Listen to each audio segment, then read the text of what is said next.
Peace be with each of you, my beloved friends. With your permission, I will speak with you for a few moments. Man. What is this thing called man, who was given dominion over all things by his Creator? How could you define this thing called man?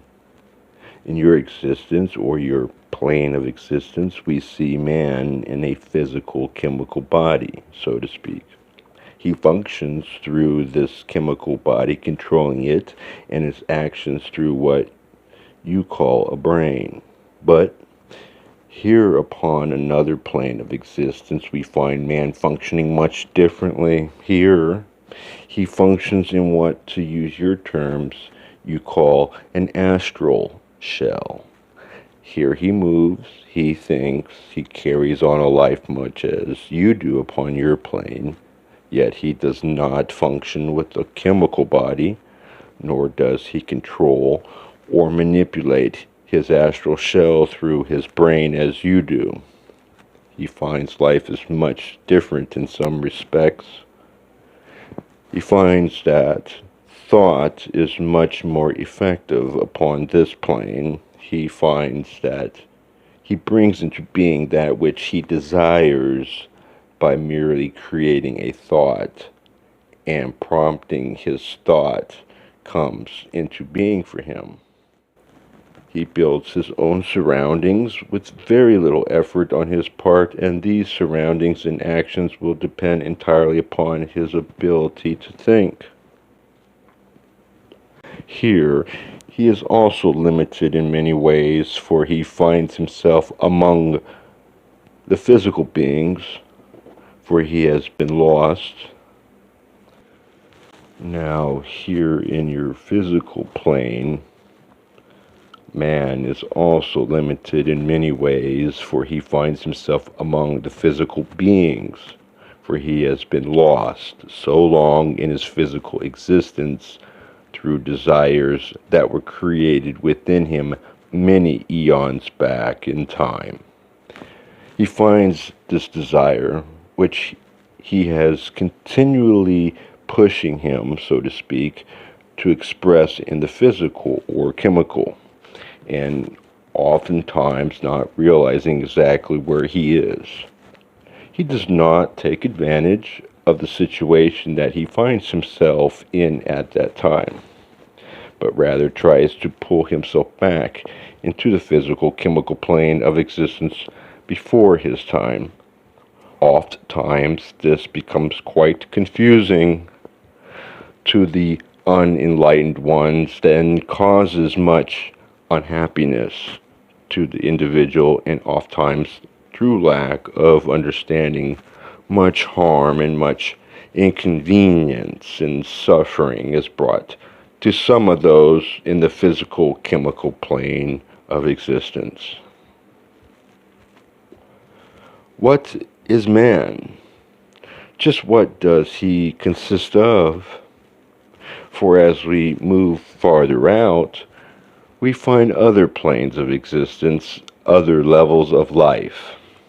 As we pause here, we find beings of greater understanding. We find beings with greater knowledge of the universe and its functions.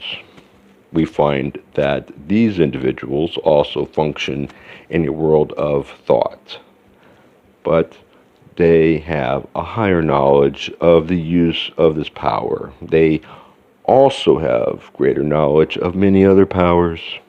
They have an understanding of matter to a greater degree. We find that these beings are able, through their power of thought, to control and manipulate this matter. They are able to change it to different forms, to bring into being that which they desire, and to mold it into whatever suits their purpose at the time. They are able to transport themselves from place to place without the aid of a vehicle, if they so desire. Yet, if they desire a vehicle in which to travel, this can also be created by thoughts and the manipulation of matter. Also, we find that many of these can bring themselves into your plane of existence and create for themselves a chemical body to be used temporarily as they move among you, and then again to be returned to the nothingness from which it came.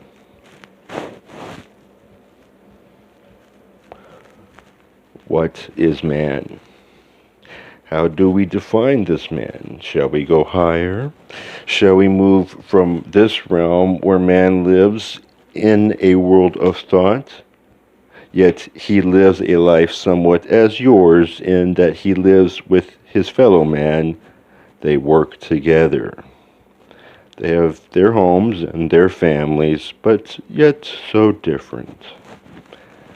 As we move on, we find ourselves surrounded by beings of such great intelligence, of such great light, that our understanding of them is naught. We see nothing but light. These beings have such great knowledge and control of matter, of intelligence, of consciousness, that it is beyond our understanding. They have such great knowledge of the universe. They know its functions. They know of its creation. They understand consciousness. They are able to divide and subdivide their consciousness, sending it out into many spheres and many planes, and they're expressing, helping to raise the consciousness of these beings on other planes, that they too might someday move into their plane of consciousness. These beings, I can only state, are pure consciousness, are light. You ask, is this the ultimate in man? And I must answer, I do not believe so. For I understand that man reaches even far beyond this.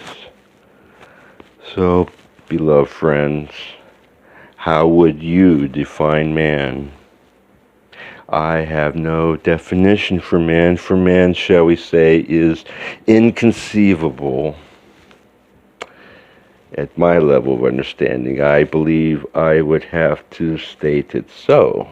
But man has all of these potentialities, and man, sooner or later, shall return to the higher states of consciousness from whence man came. We are gradually climbing step by step. As time is never ending, so is our climb to the ultimate. Peace be with you, my friends. Peace be with you.